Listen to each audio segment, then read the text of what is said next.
Tonsils regrow after tonsillectomy. The short answer is yes, they can.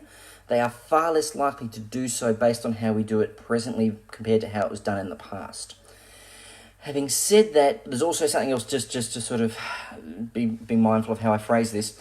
There's a tonsillectomy, which is the deliberate intended operation of removing the tonsils. And again, sometimes there's little microscopic bits left behind that can regrow. Happens to all of us, all right? So there's no concerns or criticisms there. So that's a tonsillectomy, deliberately intended from the outset to remove the whole tonsil.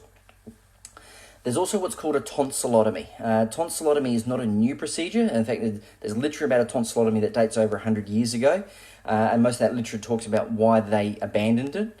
And tonsillotomy is the deliberate partial removal of tonsils, leaving a little bit behind. Now, there's some definite advantages to that based on the science and the research. And the ones that stand out is less bleeding, less pain, and a relatively equivalent result in terms of its effect on opening up the airway. So that all sounds great.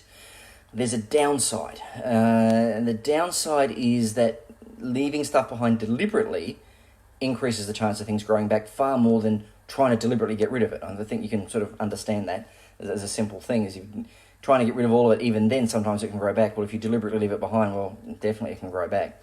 And we're starting to look at the research that's coming out. People used to say, it was only like 1 to 3% that would come back.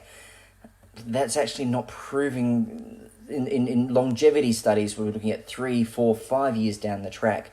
There's a paper that I saw several months ago where about 20% of the time it had grown back again to the point that it was causing obstruction again.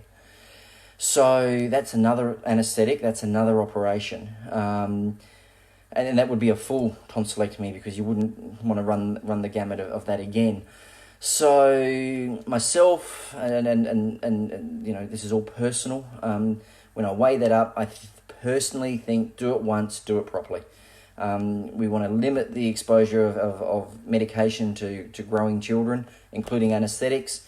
So to have a scenario where we are setting ourselves up for a good chance of having to do it again, trading things off.